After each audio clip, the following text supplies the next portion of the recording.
So these are cool. This says they're solar powered, so like that's one of the reasons I got them. I don't want chemicals at my house if I can avoid them. Solar twisty. Yeah, that's gonna break ground really easily.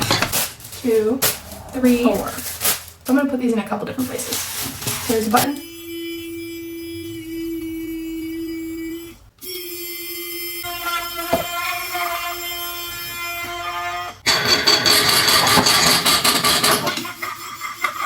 So they have 3 different modes. There's alert mode, symphony mode, and rapid mode. I think it does alert when you turn it on. So you're gonna install these as deep as you can. Let's go play some.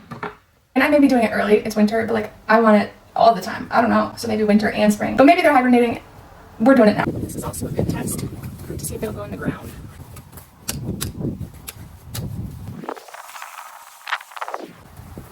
So it's definitely frozen out here. I'll have to stick them in more in the spring, but we're still placing them. Now the shed.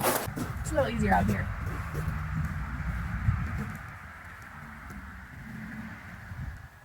You want them to go in as deep as they can. Turn them on. Don't forget that. I'm going to do one in the back.